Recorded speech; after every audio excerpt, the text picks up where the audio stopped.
Bismillahirrahmanirrahim. Assalamualaikum warahmatullahi wabarakatuh.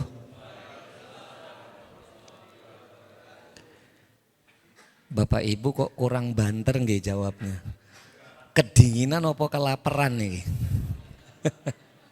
Diulangin J. Assalamualaikum warahmatullahi wabarakatuh.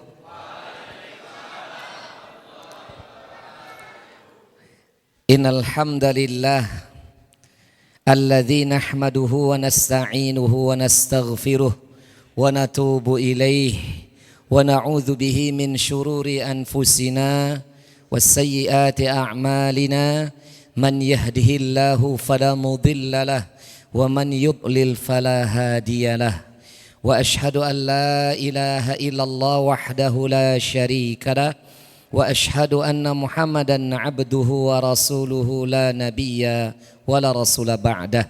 Allahumma salli wa sallim wa barik ala sayyidil mursalin wa imamil muttaqin nabiyyina Muhammadin sallallahu alaihi wasallam wa ala alihi wa ashabihi wa man tabi'ahum bi ihsanin ila yaumiddin amma ba'. Hadratal muhtaramin ayyuhal hadirin wal hadirat, para alim, para ulama, wabil khusus kepada Al-Ustadz Al-Mukarram, Ustadz Heri, Ustadz Teguh, Mbah Kong, Mbah Huti, segenap yayasan Pondok Pesantren Zaid bin Thabit, dan juga yang kami hormati dan kami sayangi para sepuh bini sepuh desa nopo niki? Gumoh. Oh, Gemoh. Desa Gemoh nggih. Bapak Ibu yang dirahmati Allah serta para santri yang kami sayangi, mudah-mudahan kita semua termasuk hamba-hamba Allah yang selalu dilimpahkan, dicurahkan rahmat, keberkahan, keselamatan hingga segala kebaikan, hingga kebaikan tersebut Allah sempurnakan sebelum kita diwafatkan oleh Allah. Semoga kita diwafatkan dalam keadaan husnul khatimah. Amin Allahumma amin. Berikutnya selawat beriring salam senantiasa tercurahkan dan wajib kita haturkan keharibaan baginda Rasulullah Muhammad sallallahu alaihi wasallam kepada para ahlul bait dzurriyyah beliau, para sahabat, para tabi'in, tabi'ut tabi'in, dan semoga kita semua termasuk umat beliau yang bukan hanya diberikan syafaat darinya, mudah-mudahan kita semua dikumpulkan bersama beliau sedekat-dekatnya di surga Firdaus tanpa hisab dan tanpa adab. Amin Allahumma amin. Hadirin jamaah yang berbahagia rahimani wa rahimakumullah. Pada kesempatan di sore hari ini mudah-mudahan waktunya cukup. Kita akan menyelesaikan poin-poin terakhir dalam sebab-sebab menggapai keberkahan dalam kehidupan. Sebagaimana di pertemuan yang pertama di bab ini, berarti tahun lalu ya Ustaz Heri, di pondoknya yang di sana. Jadi begini Bapak Ibu warga yang kami sayangi dan kami cintai, sebenarnya keberkahan itu bukan kita yang menginginkan. Kebanyakan kita kan yang sudah Masya Allah Alhamdulillah bisa beribadah sejauh ini kan berharap nggih Mbah Kong Mbah Huti hidupnya barokah, leres ngapa buatan. Tapi sebenarnya bukan kita yang menginginkan berkah. Hakikatnya Allah sendiri yang ingin meletakkan keberkahan ini pada hambanya. Allah yang menginginkan itu. Hanya saja setiap hamba ini terbagi-bagi, ya, berbeda-beda. Ada yang nggak ingin berkah, ada yang sangat ingin berkah. Tapi ada juga keberkahan itu kebablasan. Ingin mencapainya atau menggapainya. Satu di antara dalilnya yang pernah kami sampaikan, kalau memang berkah itu adalah Allah yang menginginkan, Allah turunkan wahyu itu kepada Kanjeng Nabi Muhammad sallallahu alaihi wasallam yang nanti juga ada di dalam pembahasan kita di poin keempat ini. Jadi Kanjeng Nabi niku Bapak Ibu jamaah yang dirahmati oleh Allah pernah berdoa buat umatnya. Allahumma barik li ummati fi bukuriha. Duhai Allah, berkahilah umatku di pagi hari. Itu memang maunya Allah. Kan gak mungkin Bapak Ibu Nabi berdoa seperti itu karena keinginan Nabi. Setiap yang diucapkan Nabi niku wahyu napa boten? Wahyu kan dalam surah napa niku An-Najm. Wa ma yantiqu 'anil hawa in huwa illa wahyu yuha. Dan apapun yang diucapkan Nabi, bahkan apapun yang dikerjakan oleh Nabi alaihi salatu wasallam, itu semua Allah yang mendesainnya. Allah yang menurunkan wahyunya, termasuk doa ini. Jadi sehingga satu di antara dalil-dalil kenapa Allah yang menginginkan berkah, ya salah satunya ini. Contoh lagi, ketika kita udah bahas di awal-awal kajian, ini buat warga yang mereka ya Ustaz, biar ada relate sedikit, maksudnya nyambung dengan pembahasan kita yang di awal. Bahkan Bapak Ibu, kalau memang Allah yang menginginkan berkah itu, sampai Allah menurunkan wahyu kepada Nabi Isa alaihissalatu wassalam saat beliau masih di gendongannya Ibunda Maryam. Ya, jadi Nabi Isa itu diturunkan wahyu kepada beliau ketika beliau masih bayi usia berapa bulan, karena ada orang-orang Yahudi yang kepo, julid gitu nggih. Dan ini jadi dalil kalau saya buka di dalam kitab Qisasul Anbiya, khususnya kisahnya Nabi Isa. Jadi ngapunten Bapak Ibu, kalau ada yang mengatakan jilbab itu tradisi Arab, saya bantah dengan dalil ini. Dan ini kalau di Injilnya yang asli ini ada, harusnya ada ini. Masalah Injil yang asli entah kemana saya nggak tahu, wallahu a'lam. Hadisnya Bukhari. Jadi menjadi dalil jilbab ini sudah dipakai dan dikenakan oleh Ibunda Maryam. Karena pada saat dia keluar dari rumah pengasingan itu bersama putranya Isa bintu Maryam, itu disembunyikan di balik jilbabnya. Di balik apa? Di balik jilbabnya. Berarti Ibunda Maryam pakai jilbab enggak?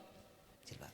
Bahkan murid-murid kami yang sudah sering ke keliling luar negeri, ke Roma, ke Vatikan, itu wanita-wanita Katolik yang semoga mereka diberi hidayah, yang taat itu jilbabnya rapat. Jilbabnya besar, warna hitam begitu.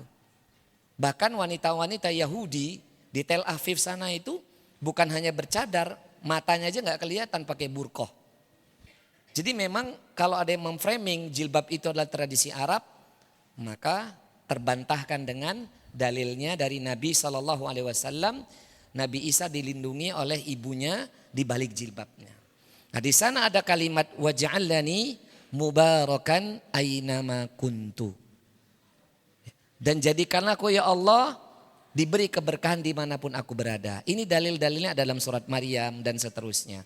Maka jamaah yang dirahmati oleh Allah, sehingga inilah menjadi sumber dalil berkah itu bukan kita sebenarnya yang menginginkan. Tapi Allah yang menginginkan itu datang pada diri kita. Masalahnya, pantaskah kita atau akankah kita mendapatkan berkah dari Allah Ta'ala? Semoga Allah Ta'ala berikan. Amin. Allahumma amin. Nah di pertemuan terakhir kita sudah sampai 3 poin tuh. Dari 9 poin menggapai berkah. Pertama kemarin takwa kepada Allah. Kedua qiraatul Quran. Yang ketiga birrul walidaini wasilaturrahim. Berbakti kepada orang tua dan menyambung tali rahim. Kita lanjut yang keempat. Sampai yang terakhir insya Allah.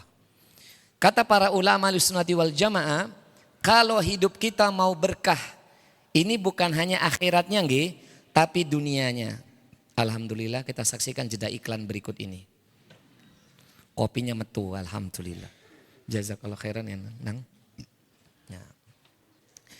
Yang keempat ini bukan hanya berkah urusan dunia, tapi Allah Ta'ala akan kasih berkah urusan akhiratnya juga. Atau sebaliknya, keberkahan ini bukan hanya urusan akhirat, tapi juga urusan dunia. Nopon itu yang keempat. Apa itu yang keempat? Ar-rabi'ah at-tabkiru fi talabir rizki. Berpagi-pagilah dalam menjemput rizki. Makanya nyun pangapunten bagi Mbah Kong, Mbah Huti yang Masya Allah pagi-pagi udah ada yang ke sawah ngaten nggih. Bahkan itu kalau di Ungaran tempat kami, abang-abang atau mas-mas yang jualan sayur itu loh Pak, Bu, itu jam 2 udah keluar dari rumah. Mereka dari Ambarawa itu udah keluar dari rumah jam 2 ngambil barang, ngambil belanjaan dulu di Ambarawa jam 2, jam setengah 3, nanti sholat subuhnya di Ungaran. Padahal perintahnya niku nopo pagi, tapi mereka keluarnya itu sebelum subuh. Bagaimana lagi keberkahannya? Ditambah lagi mereka sholat subuhnya yang saya lihat yang datang ke rumah di lingkungan kami di belakang pesantren. Mereka selalu sholat subuh. Masya Allah. Maka berpagi-pagi dalam menjemput rizki ini satu di antara mengundang berkah.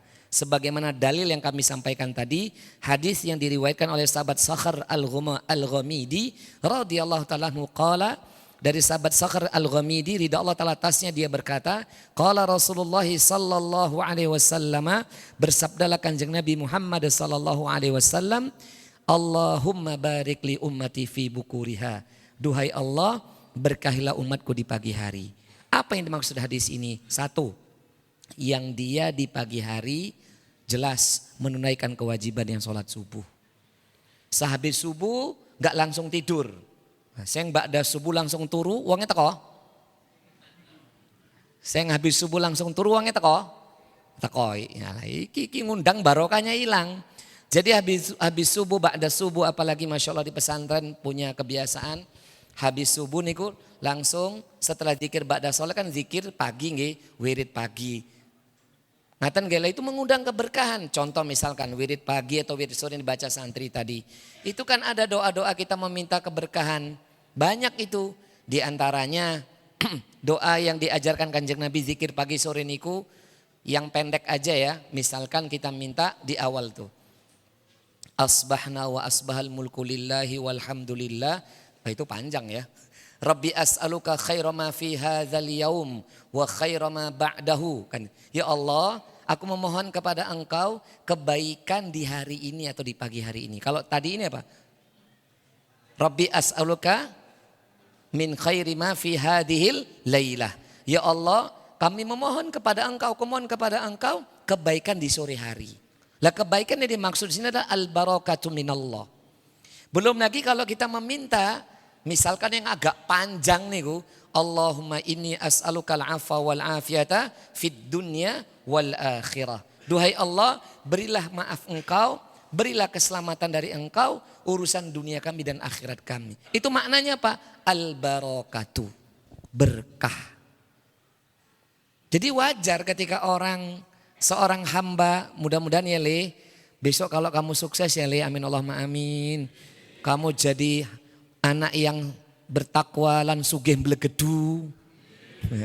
Besok kalau kamu sukses, Ayah Heri, Ustadz Heri, Ustadz Teguh itu enggak minta kok kamu tuh ingat kami itu enggak kok. Yang penting kamu baik untuk dirimu tuh sudah senang. Leres enggak Ustadz? Kamu enggak ingat pesantren Zabisa itu, kami enggak berharap. Kami berharapnya hanya sama Allah Ta'ala saja. Cuman kami pesan Le, besok kalau kamu sugih blegedu, jadilah orang kaya yang bertakwa. Jadi pejabat, jadi bertakwa. Jangan lepas zikir pagi sore. Jangan lepas. Bapak ibu juga sama. Sesukses-sukses panjenengan bu. Habis subuh jangan langsung mulai. Wiridan dulu. Minimal ayatul kursi, alikhas afalak annas 3 kali. Minimal niku. Mau ayat kursi aja enggak iso moco. Apa perlu ditalkin? Setelah itu wiridan selesai kan, kalau ibu-ibu nggak harus di atas sajadah, nggih. Namanya zikir itu kan tidak harus di atas sajadah. Dalilnya jelas di akhir-akhir surah Ali Imran itu. Alladzina yadhkurunallaha qiyaman wa qu'udan wa ala junubihim dan seterusnya. Kan gitu kan? Adalah orang-orang yang senantiasa berzikir dalam kondisi berdiri, duduk, tidur dan seterusnya. Jadi kalau ibu sambil nyapu, ya kan Bu? Boleh kan? Boleh enggak Bu? Allahumma anta rabbi la ilaha illa anta khalaqtani wa ana abduka. Dipanggil suaminya, Dek, Allahumma anta rabbi. Kalau dipanggil suaminya jawab ya Bu, jangan dikir, jangan. Zikir itu sunnah, dipanggil suami wajib menjawab. Kan bisa sambil masak, sambil nopo-nopo, kecuali di kamar mandi. Ngaten nggih Mbah Huti, jamaah ibu-ibu nggih. Sesibuk apapun di rumah, wiridannya ampun kesupen. Betul ya bahasa Jawanya nggih? Ampun kesupen. Ngapunten bukan tiang Jawa asli. Ini menyesuaikan. Maka kalau mau barokah sholat subuh. Nah ini subuh juga hati-hati. Kan ada tuh dalil yang kita sama-sama hafal. Ustadz Heri, Ustadz Teguh udah menyampaikan. Jangankan orang yang tidak sholat. Orang yang sholat aja ada yang binasa. Kalimatnya fawailul lil musallin. Saya buka tuh dalam 3 tafsir. Tafsir Al-Imam Ibnu Katsir, Al-Imam Al-Baghawi. Sama dengan tafsir Al-Imam Jalaluddin As-Suyuti, tidak. Imam As-Sa'di. Mirip-mirip lah ini. Ibnu Katsir dan Al-Baghawi sama. Kalimat wailun, setiap kalimat wailun di dalam Quran itu ada 3 maknanya. 1, binasa atau hancurlah. 2, wail ini nama lembah yang ada di neraka Jahannam. Namanya Wadi Wail. Yang keempat, yang ketiga, wailun ini maknanya apa? Dimasukkan ke dalam neraka. Berarti orang yang tak sholat aja binasa, orang yang sholat aja bisa binasa, apalagi yang tidak sholat. Siapa orang yang sholat binasa tadi? Orang yang sahun. Fawailul lil musallin alladzina hum an sholatihim sahun. Apa Ustaz kaitannya dengan pagi hari ini? Kan ada tidak sedikit kaum muslimin sholat subuhnya di waktu syuruk. Wongnya teko. Wes suruk teko nembe sholat, angel lagi. Jangan ya Le ya, sesukses apapun kamu rungokke. Jangan sholat subuhnya terlambat bis. Soalnya kalau di waktu santri liburan ini kan memang PR-nya para pesantren ini. Pas liburan tuh sholat subuhnya anak-anak sudah kadang-kadang kebablasan, bahkan jam 7. Nah ini kan repot nih. Makanya kita berdoa kepada Allah semoga nanti anak-anak kita, keturunan kita walaupun mungkin tidak menjadi alim ulama tapi sholatnya tidak pernah dia tinggalkan. Amin Allahumma amin. Ngaten nggih. Terus kemudian keberkahan apa lagi lah ini ki. Jenengan mungkin pernah dengar hadis niki di dalam kitab Sahih Bukhari. Dulu saya belajar dengan kiai itu dari situ tuh.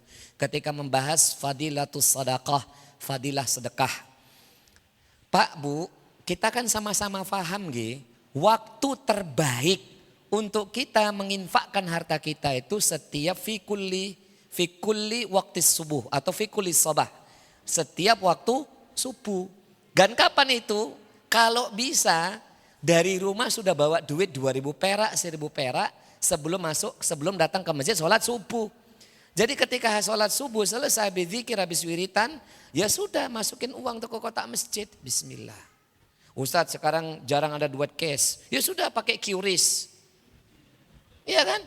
Tinggal tempel aja di situ barcode-nya. Tinggal cetret. 1.000 perak. Kan gak apa-apa. Betul gak Bu? Ya tidak ada waktu yang terbaik bersedekah itu kecuali di pagi hari. Kenapa? Karena sampai Allah menurunkan wahyu itu. Malaikat mendoakan ya Allah. Berkahilah si fulan yang bersedekah di pagi hari. Jauhkan dia dari balak dan musibah di pagi hari. Dan kalau kita berbicara sebaik-baik amal itu adalah yang dikerjakan bukan langsung gede, langsung mandek. Bukan. Yang dikerjakan rutin walaupun sedikit. Sebagaimana dawuhnya Nabi SAW dalam hadis yang diriwayatkan oleh Imam Muslim. Qala Nabi sallallahu alaihi wasallam, bersabdalah Nabi Muhammad sallallahu alaihi wasallam, innal a'mala ahabba ilallah ma dama minha wa in qalla. Sesungguhnya amal yang paling dicintai oleh Allah yang kau kerjakan secara rutin walaupun sedikit. Enggak perlu banyak kok sedekah. 2.000 perak tapi tiap pagi. Syukur-syukur banyak dan rutin. Sedikit rutin disukai apalagi banyak lan rutin. Contoh kalau di warga kita sudah ada lazismu. Ngerti nggih?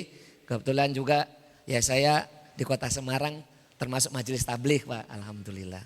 Nah, misalnya di pondok ya ada Ustadz Heri, Ustadz Teguh mengatakan, ya tinggal masukin aja sudah ke setiap pagi itu sangat dicinta oleh Allah Subhanahu wa taala. Nah, ini dalil di antara dalil kalau mau berkah di pagi hari itu berada di dalam kebaikan. Nah, sama ngapunten ya Bu, Pak, ngapunten. Ini khususnya bapak-bapak. Dan khususnya saya, dengan tidak bermaksud menafikan kedua orang tua dulu.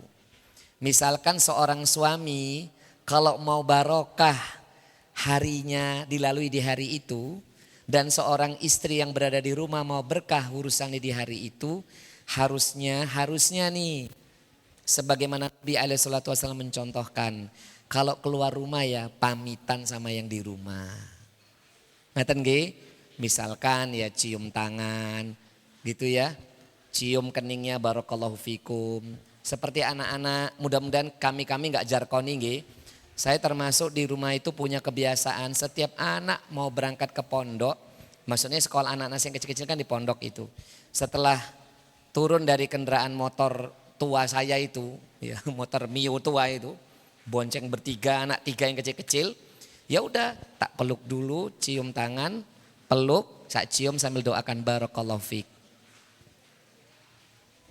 Jadi sebelum keluar rumah ya seorang suami keluar pamit sama istrinya, jangan nyelonong mawon. Ada nggak di sini suami yang pergi keluar rumah nyelonong mawon? Wong itu kok? Waduh repot ini. Apalagi istri, kalau mau keluar rumah, mas izin ya mas ciumlah tangannya.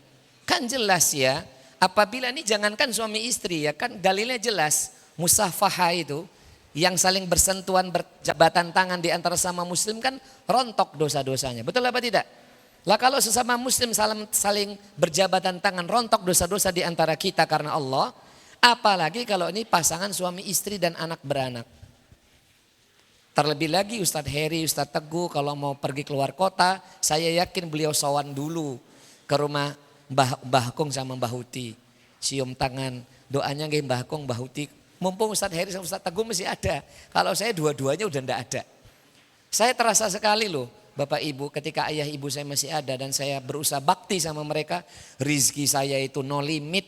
Alhamdulillah. Saya itu loh. Dunia saya itu wah banyak tenan rizkinya. Saya itu. Tapi ketika mereka sudah tidak ada. Yang tersisa hanyalah keberkahan-keberkahan yang mereka tinggalkan. Makanya Duk. Bagi kamu kalau mau sukses dunia akhiratmu, satu di antara pintunya niku, selalulah minta izin dan doa ayah ibumu ketika keluar rumah di pagi hari. Barokah urusanmu insyaallah. Amin Allahumma amin. Kemudian nah, Al-Imam Al-Hafidh Ibnu Hajar Al-Asqalani menukilkan berpendapat kenapa pagi hari itu lebih barokah. Bukan hanya karena doa Kanjeng Nabi. Siapa dia Al-Imam Ibnu Hajar Al-Asqalani? Penulis syarah Sahih Bukhari terbaik. Nama kitabnya Fathul Bari. Bapak Ibu yang ngantuk silakan baca doa. Bismika Allahumma. Turu kabeh tak tinggal mulai. Lanjut. Wis liar enak tenan ya. Apa meneh sing duduk sambil bersandar. Nah, yang di belakang maksudnya. Tak minum dulu.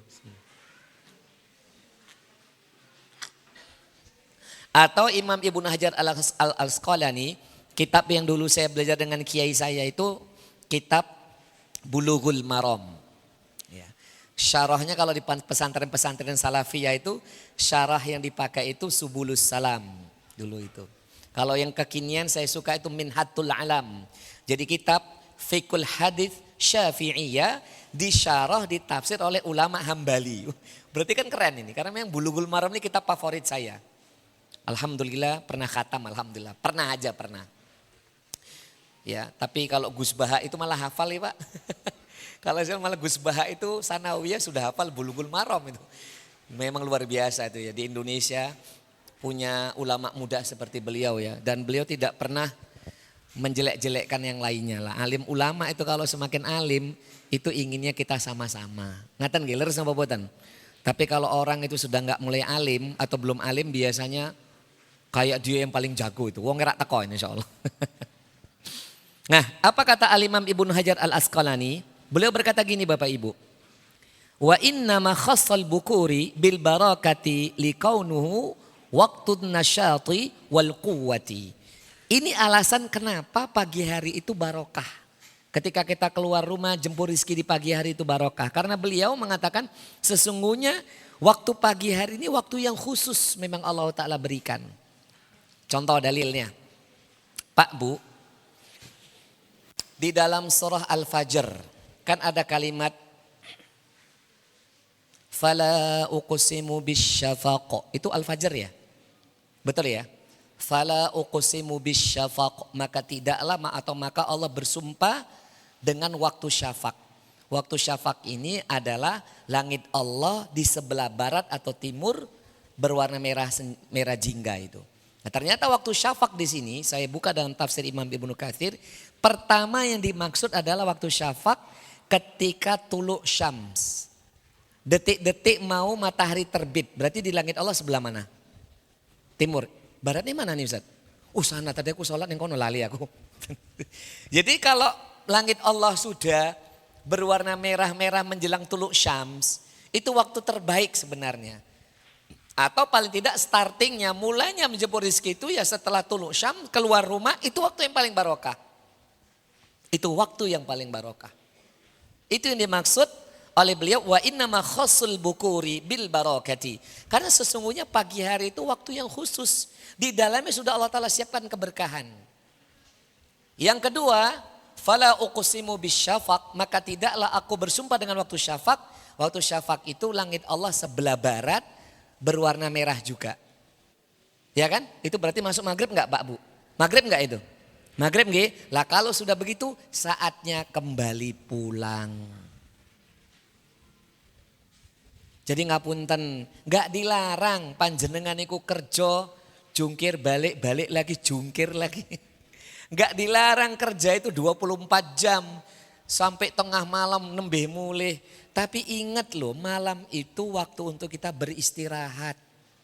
Coba surat An-Naba yang membicarakan malam dijadikan istirahat. Nopo dalilnya le? Sebutkan surah An-Naba. Wa ja'alnal laila. Dan kami jadi.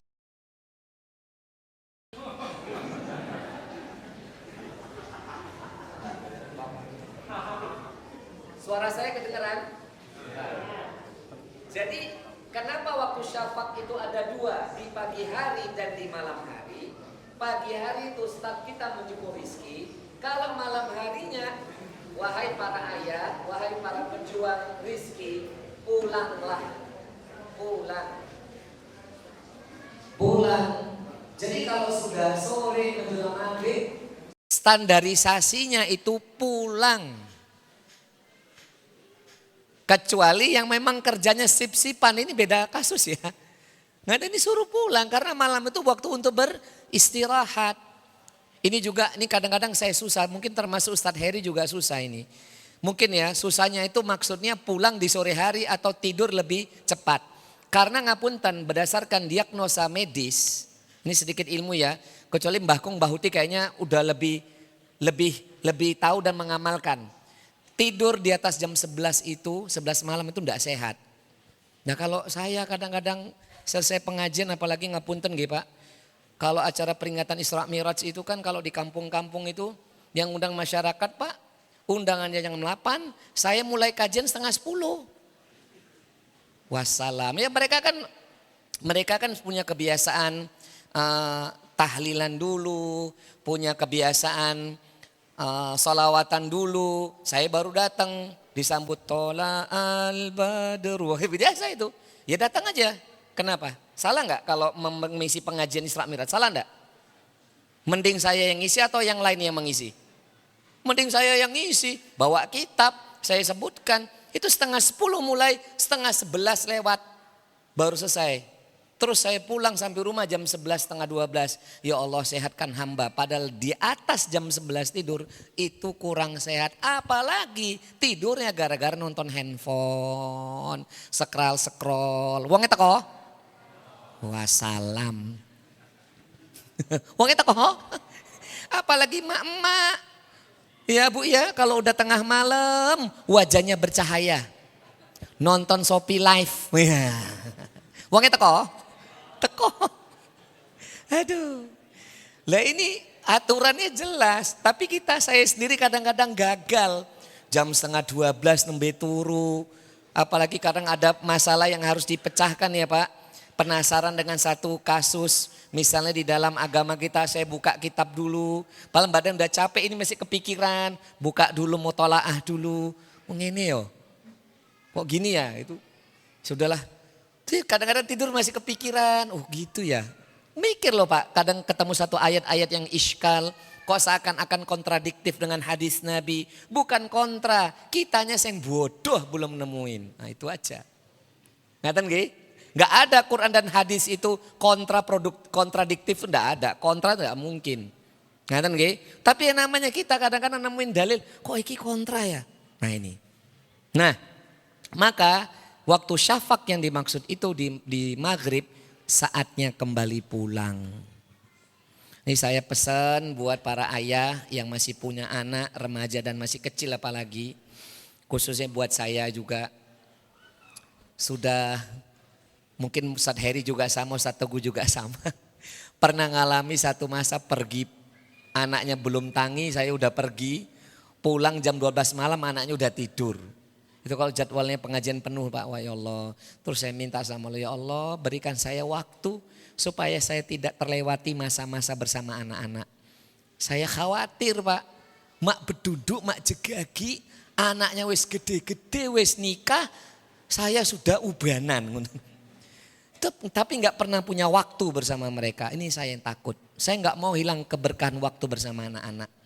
Maka keberkahan di sini pagi boleh berangkat kerja, bahkan mungkin matahari belum terbit.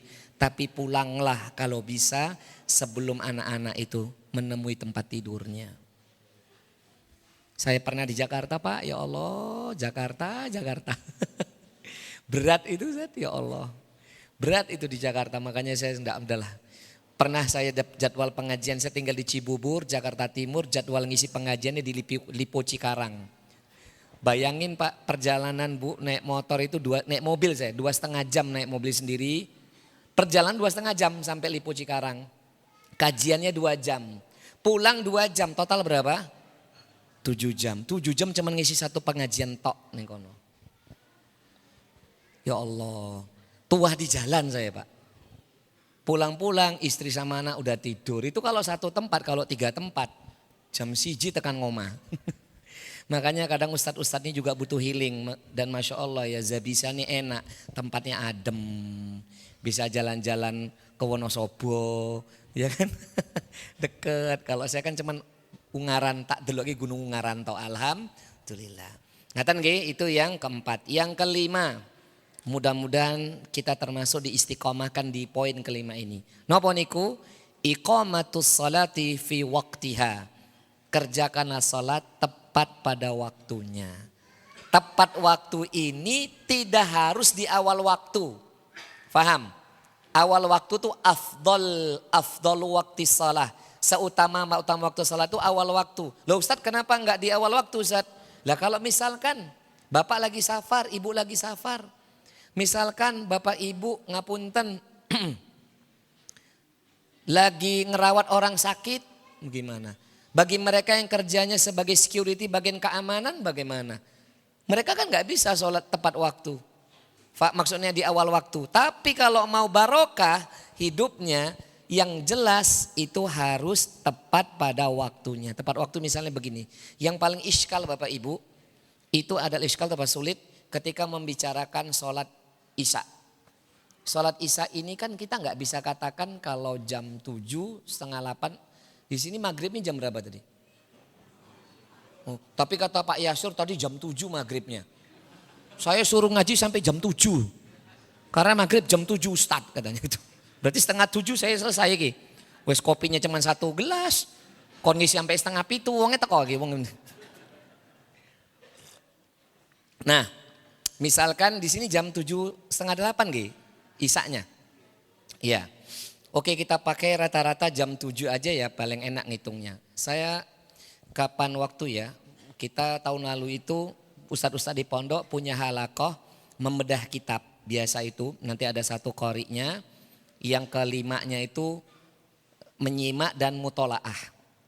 Kita bahas kitab Kifayatul Akhyar. Nah, Kifayatul Akhyar ini madhab fikih syafi'iyahnya yang advance, yang di tengah. Konsumsinya Ustadz Heri, Ustadz Teguh. Jadi kita bedah kitab itu. Ternyata Pak Bu, di madhab syafi'i ketika sholat isaknya ini melewati waktu yang telah disepakati madhab syafi'iyah, hukumnya bisa 2. Kalau enggak haram, makruh. Nah ini saya pesan buat ibu-ibu yang kebiasaan menunda sholat isya di waktu sholat malam. Wongnya teko? Wah ini. Saya mau tanya, apa ada orang yang lebih alim dibandingkan Imam Nawawi? Tidak ada kan? Di zaman Imam Nawawi penulis kitab Riyadhus Shalihin ini orang yang paling alim. Bahkan Al-Imam Ibnu Hajar Al-Asqalani mengakui kealiman Al-Imam An-Nawawi. Karena beliau termasuk a'immatul madhab syafi'iyah. Satu di antara 3 pimpinan ulama madhab syafi'iyah. Ada 3 Pak. Satu Imam Nawawi, Imam Ar-Rafi'i, Al-Imam Abu Hamid Al-Ghazali. Kita bahas tuh kitab. Kita bedah sekarang. Kalau dikatakan sholat itu pada tepat waktunya, ya, maka kalau isya itu jam 7 sholatnya, berarti hitungannya gini Pak Bu. Subuh ke isya itu ada 9 jam sampai 10 jam intervalnya. Subuhnya sini jam berapa? Jam 4 ya. 8, 9, 10, 11, 12, 1, 2, 3, 4, 9 jam. Berarti dibagi 3, cara ngitungnya gitu. Sepertiga yang awal itu termasuk tepat waktu atau awal waktu. Jadi jam 8, 9, 10 itu masih dikategorikan awal waktu. Sepertiga awal waktu. Tapi jangan langsung sholat sisanya jam 10 tenanan. Bablas niku, wongnya teko sing bablas. Jangan. Jadi kan dikatakan sepertiga waktu yang tengah itu berarti jam 11, jam 12, jam 1. Itu namanya sepertiga waktu yang di tengah. Sepertiga akhir malam berarti di atas jam 1, 2, 3, 4. Berarti di atas jam 1 itu sudah sepertiga akhir malam.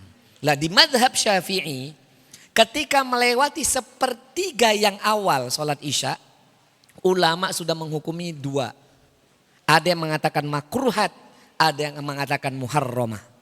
Ada yang mengatakan makruh, ada yang mengatakan haram. Bu, masih di sini? Jadi yang biasa sholat isya-nya jam 2 malam, wongnya teko? Wongnya teko? Wassalam. Tidak direkomendasikan, bukan hanya madhab syafi'iyah. Jumhur ulama bahkan Dewan Tarjih juga enggak merekomendasikan Pak. Makanya kenapa sholat tepat pada waktunya ini diutamakan awal waktu. Ya mentok-mentok jam 9 malam lah. Sekaligus ditutup dengan sholat witir. Itu nggih? Itu malah saya niku. Sebagaimana firman Allah Ta'ala yang dinukil oleh penulis kitab ini. Surat Toha ayat 132. Bahkan ini permintaan Allah Bapak Ibu, anak-anak. Tenang le, sampai 5:30 Ustadz pulang oleh. Sampai jam berapa nih kula? Wis 17.20 gak kerosoi. Sampai jam berapa Ustadz? Terserah saya. 6:30 berarti. Waduh. Berarti 3 gelas ini. Nah Allah Ta'ala berfirman dalam surat Toha 132. Ini perintah Allah Ta'ala turunkan bagi setiap suami atau setiap ayah. Maka saya senang itu. Ustadz Heri menyebutnya ayah Heri. Kalau saya di pondok saya minta anak-anak manggil abah gitu. Tapi bukan abah Hanis ya. Abah Solah. Allah berfirman dalam surat Toha 132. A'udzu billahi minasyaitonir rajim. Wa'mur ahlaka bis salati wastabir 'alaiha. La nas'aluka rizqan nahnu narzuquka wal 'aqibatu littaqwa. Allah berfirman, wahai para laki-laki, wahai para ayah, wahai para suami, wa'mur, maka perintahkanlah ahlaka keluargamu bis salati untuk mengerjakan salat. Wastabir 'alaiha dan bersabarlah kamu di atasnya. Pak Bu ngapunten nggih, tidak ada ibadah yang paling berat bobotnya di sisi Allah dan paling berat ujiannya melebihi salat. Serius ini saya. Mana ada ibadah yang paling berat? Kan berat pahalanya. Coba salat ini segala-galanya enggak Bapak Ibu? Sepakat enggak salat ini segala-galanya enggak ini? Karena perwujudan dari tauhid uluhiyah di dalam akidah Ahlussunnati wal Jamaah, perwujudan tauhid uluhiyah itu adalah salat. Bukan hanya sekedar nanti amal yang pertama dihisap. Kita kan tahu dalilnya. As-salatu ala imaduddin. Salat itu adalah tiang agama lah. Kalau salatnya enggak ditegakkan, tiangnya enggak ditegakkan, apa yang mau ditegakkan? Dan bersabar di atas salat itu enggak gampang. Pertama, banyak orang salat tapi enggak sabar. Wong eta kok? Contoh. Orang salat tapi enggak sabar. Siapa orang yang salat dia enggak sabar? Orang yang salatnya itu sebagaimana surah Al-Ma'un tadi. Sahun dan ro'un. Salatnya lalai dan riya. Itu orang yang tidak sabar di dalam salatnya. Dan semua ini, kenapa ada orang salat diperintahkan Allah wastabir 'alaiha? Salat yang disuruh sabar itu apa? Salat yang dibangun di atasnya ilmu. As-salatu ala sifatiha kata para ulama. Tegakkanlah salat itu ada sifatnya. Maka ada daunya Kanjeng Nabi nggih, sallu kama raaitumuni usalli. Salatlah kalian sebagaimana kalian melihat aku salat. Jadi salatnya pakai ilmu. Ini maaf ya Le, dengerin Le. Ini kadang-kadang santri saya juga saya tegur Ustaz. Kadang anak-anak sekarang ya salat itu ya Allah ya. Salat ya. Sedekap aja mainan loh. Walaupun sedekap ini sunnah, salat. Sejak kapan sedekap salat ontong ene begini, ada begini. Kedinginan ene. Kok nanggung Le salat ngene sisan Le? Ngene coba. Saya mau tanya itu madhab yang mana ada salat begini ini. Ya. Masih mending kalau madhab Hambali atau sebenarnya kan sedekap meletakkan kedua tangan di atas dada. Ini ala sadri ini kan ulama khilafiyah ala sadri ini kalau jumhur ulama dari atas pusar sampai dada. Tapi ada juga yang memaknai ini secara letterlek di atas dada tenanan ngene. Ono meneh sing kaya ngene, Pak. Angel iki. Sing kaya ngene iki opo iki? Tapi ada kan yang begini saya nggak mau nyalahkan mungkin karena letterlek ya. Begini ala sadri itu ya dari pusar sampai dada. Kalau madhab Syafi'i kan di atas pusar nggih. Nah, kalau sebenarnya madhab Hambali begini juga boleh. Paham? Karena meletakkan kedua tangan di atas dada, diletakkan di atas dada itu kan sunnah, bukan rukun. Jadi kalau ada yang sholat yang begini boleh nggak? Lah mending ngene daripada ngene. Apa mending ngene? Angel. Bocah tak tegur itu. Kue sholat atau ngopo tuh lele. Kadang-kadang tuh kemarin ada santri itu ya Allah usil banget itu. Tahiyat akhir loh. Saya kan sengaja sholat di belakang. Tahiyat akhir loh Pak, ya Allah Pak. Bu, namanya santri si SMP ya, seusia kamu Le. Kan duduknya tawaruk nih, si keles yang kiri kan keluar, kan ngatan tawaruk nih, bukan iftirosh. Itu kaki konconnya dijiwit-jiwit, dijiwit tenan. Lagi tahiyat akhir itu. Angel, wonge teko lagi, saya koyo ngono. Teko wonge, lho iki wonge. Ngene. Terus temennya kan risi lagi dongo toh, lagi tahiyatulillah dan seterusnya. Diginiin kakinya, dipegang tangannya. Ini lagi. Usil tenan. Akhirnya sholat, pas sholat tak pegang aja telinganya. Istighfar dulu saya tak pegang telinganya. Nget. Enggak tak jewer, cuman tak pegang. Abah ketahuan. Sini duduk di sini.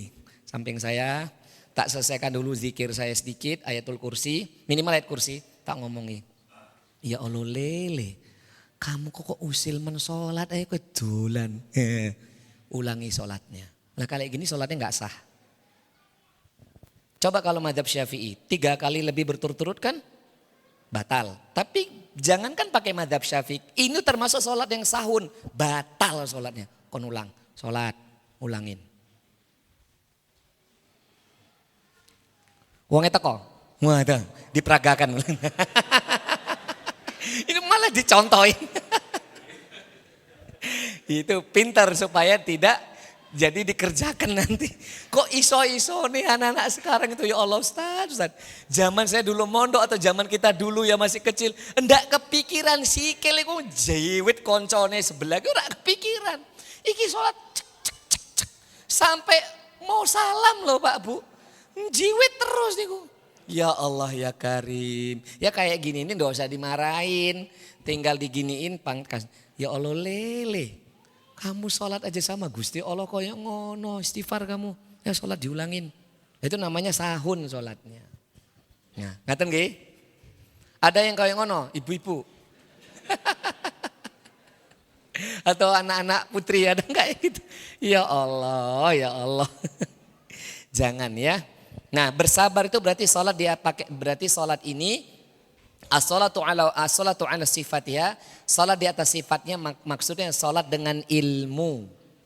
Ngaten nggih? Sebagaimana perkataan Al-Imam Al-Bukhari, babul ilmu qabla al-qaul wal amal. Bab berilmu didahulukan sebelum berucap dan berbuat. Berarti 2 ilmu sebelum beramal.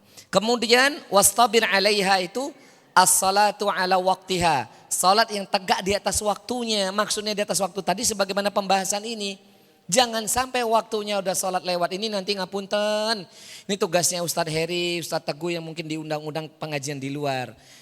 Sama tugas saya Pak Bu. Kalau ngisi acara bukber nih dulu. Subhanallah. Harus kasih uzur yang panjang Pak. Lihat kaum muslimin ini. Pas buka puasa tuh sergap. Pas sholat maghrib rak ceto. Serius ini. Biasanya kan cuman. Kalau habis biasanya kan saya bukan membatalkan ya. Salah kalimat membatalkan. Maksudnya menyempurnakan puasa dengan berbuka kan. Saya berbuka dulu dengan yang sedikit. Terus sholat maghrib sudah tak contohin gitu loh. Cuma saya berusaha, loh ini kok sampai saya mau sholat isya ini besok belum sholat loh. Husnuzon saya, oh mungkin mbak-mbak ini haid. Yang kedua ada juga yang datang tapi nggak jilbaban bapak-bapak gitu nggih. Tak pikir oh mungkin dia sudah jamak. Nanti jamak takhir dari luar kota gitu. Tapi ternyata orang Semarang lah terus piye iki?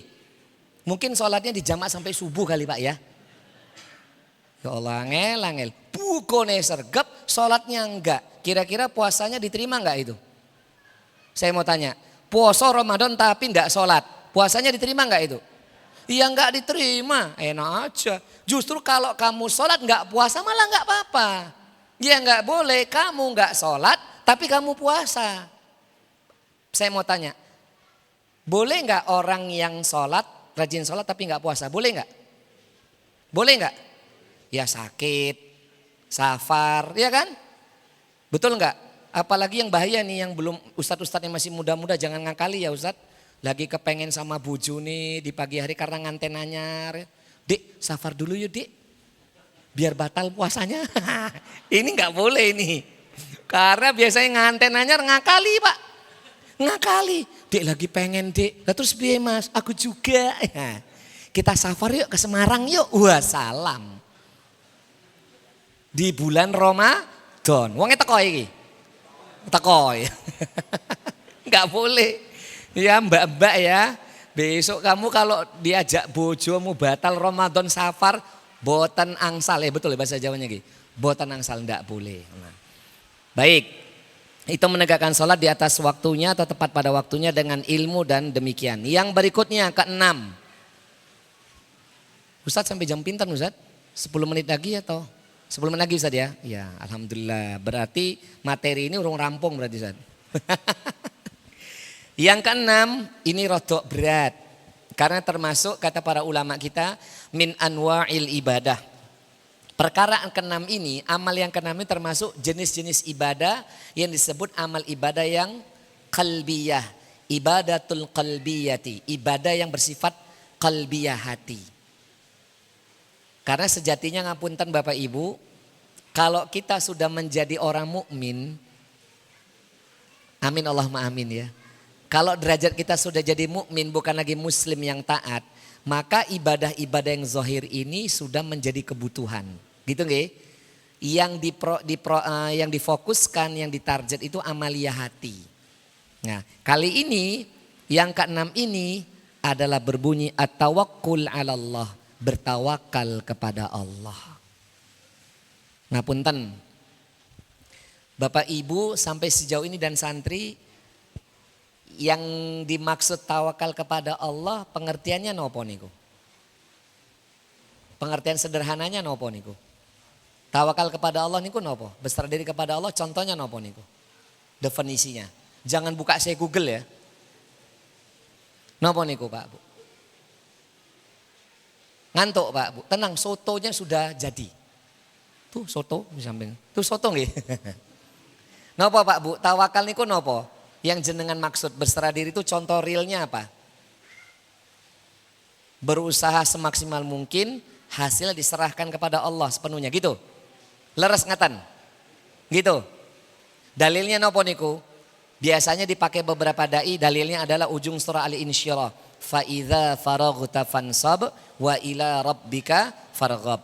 Maka apabila kamu telah menyelesaikan satu urusan, kerjakanlah urusan yang lainnya, lalu serahkan Semuanya harapan itu kepada Allah Ta'ala semata.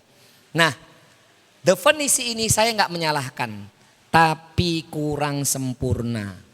Definisi tawakal yang terbaik adalah yang ditulis oleh Al-Imam An-Nawawi di dalam kitabnya Riyadhus Shalihin. Mau tahu Pak Bu?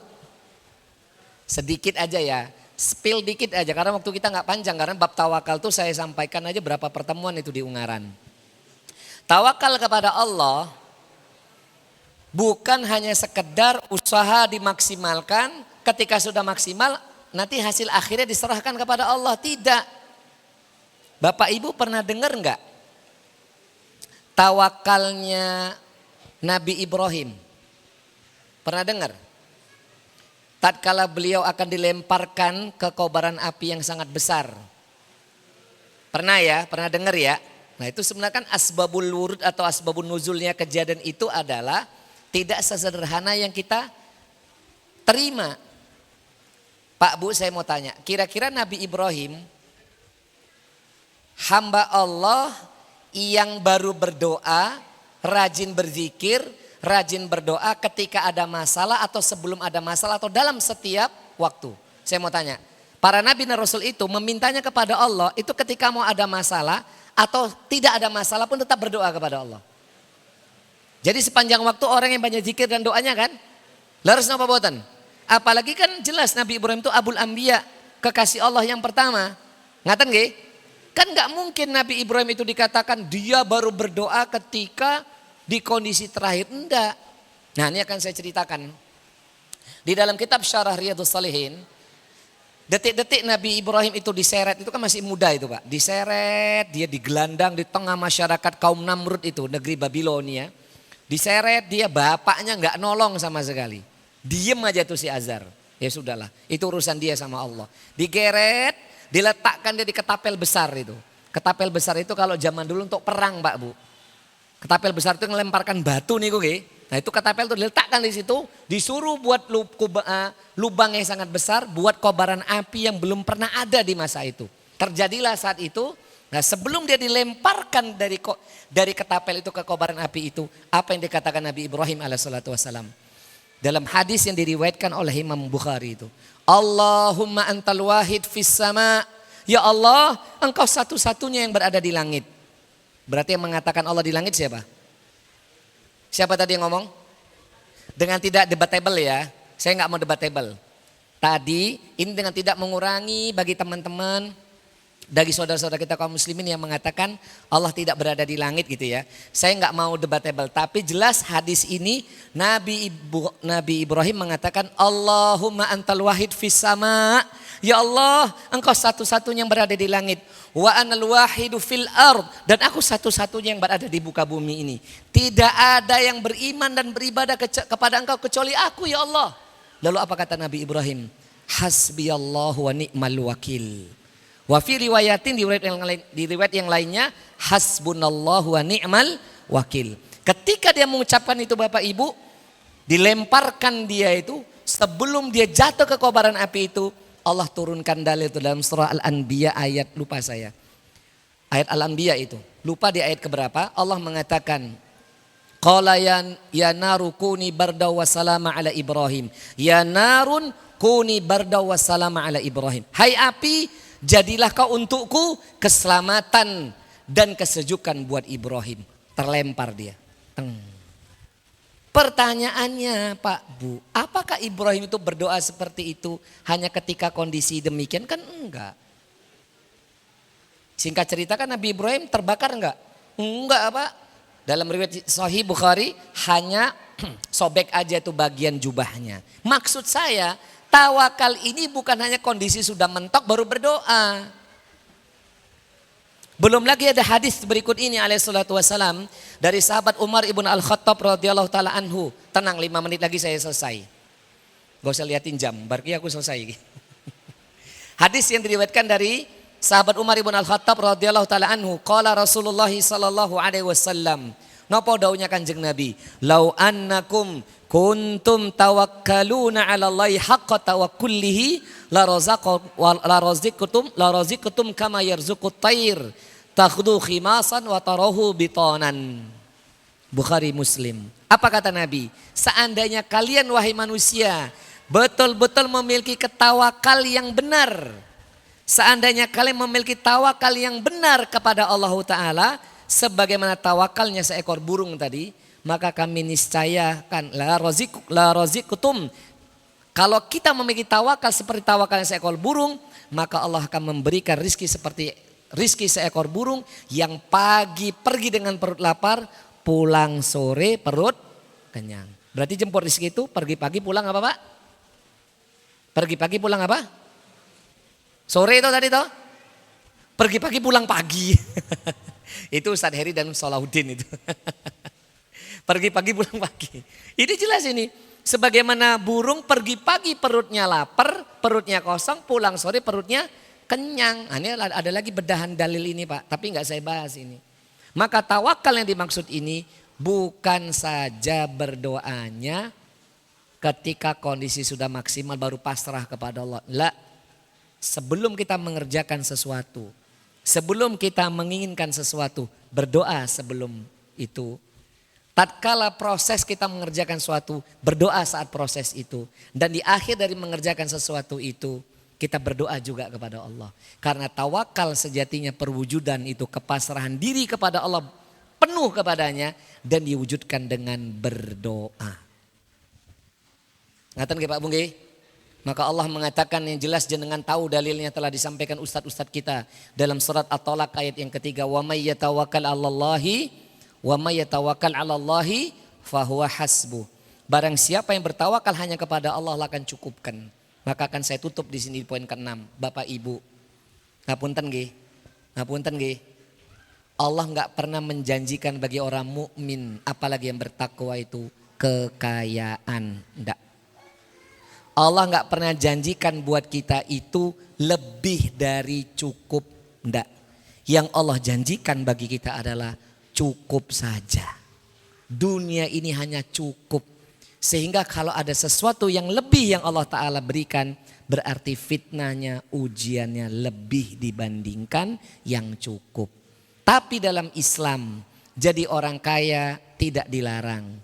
Jadi wong sugih belegedu tidak dilarang. Bahkan mungkin dimotivasi. Tetapi Allah meminta bagi orang mukmin yang bertakwa adalah cukup saja. Saya mau tanya, kalau rumah satu, kendaraan satu, istri satu, anaknya 4 atau 5 gitu dan semisalnya, kira-kira hisapnya lebih ringan gak dibandingkan yang rumahnya 3, istrinya 10, gak boleh ya. Rumah 3 yang 2 kosong, mobilnya 4 yang dipakai 1, hisapnya lebih mudah yang mana? Yang gak punya kendaraan gitu. Maka sesuatu yang berlebih pasti ujiannya juga lebih. Ngaten nggih Pak Bung nggih? Jadi Allah yang menjamin kalau kita betul-betul tawakal, Allah yang akan cukupkan kebutuhan hidup kita. Mudah-mudahan Allah Ta'ala berkahi kehidupan dunia dan akhirat kita. Mudah-mudahan langkah kita diberkahi oleh Allah. Kalaupun dikasih kurang, mudah-mudahan barokah. Kalaupun dikasih cukup, mudah-mudahan juga barokah. Kalaupun dikasih lebih urusan dunianya, mudah-mudahan barokah dan rahmat Allah serta keselamatan darinya. Rabbana taqabbal du'aana. Rabbana taqabbal minna innaka antas sami'ul alim. Wa tub alaina innaka antat tawwabur rahim. Allahumma ja'alna minat tawwabin wa ja'alna minal mutatahhirin. Allahumma ja'alna min ibadikal mukhlisin. Wa min ibadikal sabirin. Wa min ibadikal muttaqin. Allahumma barik lana fi rizkina. Wa barik lana fi umrina. Wa barik lana fi ahlina. Allahumma yasir lana kullal yasir umurana fid dini wad dunya wal akhirah. Allahumma inna nas'aluka minal khairi kullihi ajilihi wa ajilihi ma alimna minhu wa ma lam na'lam. wa na'udzubika minasyarri kullihi ajilihi wa ajilihi ma 'alimna minhu wa ma lam na'lam. Allahumma inna nas'aluka ma sa'alaka bihi 'abduka wa nabiyyuka Muhammadin sallallahu alaihi wasallam wa na'udzubika ma 'adza bihi 'abduka wa nabiyyuka Muhammadin sallallahu alaihi wasallam. Allahumma inna nas'aluka jannatal firdaus. Allahumma inna nas'alukal jannatal firdaus.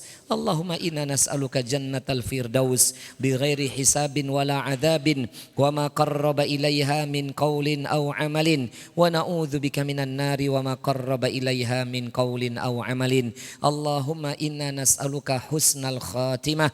Allahumma inna nas'aluka husnal khatimah. Allahumma inna nas'aluka husnal khatimah. Allahumma inna na'udzubika min jahdil bala wa darakis syaqa wa su'il qada wa syamatatil a'da. Rabbana atina fid dunya hasanah wa fil akhirati hasanah wa qina adzaban nar wa dakhilnal jannata ma'al abrar ya aziz ya ghaffar ya rabbal alamin. Wa sallallahu ala nabiyyina Muhammad subhana rabbika rabbil izzati amma yasifun wa salamun alal mursalin walhamdulillahi rabbil alamin. Demikian yang bisa kami sampaikan, yang benar datangnya semata-mata dari Allah dan Nabi-Nya. Kalau ada yang kurang berkenan dan salah, semata-mata datang dari kami pribadi. Semoga Allah mengampuni kami dan mohon maaf atas segala kekurangannya. Insya Allah tersisa 3 poin lagi. Stay tune terus bersama Solahuddin. Pengajian Jumat sore di Pondok Pesantren Zabisa insyaallah. Demikian kafaratul majlis. Subhanakallahumma wa bihamdika asyhadu an la ilaha illa anta astaghfiruka wa atubu ilaik. Nasrun minallahi wa fathun qarib wa basyiril mu'minin wal akhir. Wassalamualaikum warahmatullahi wabarakatuh.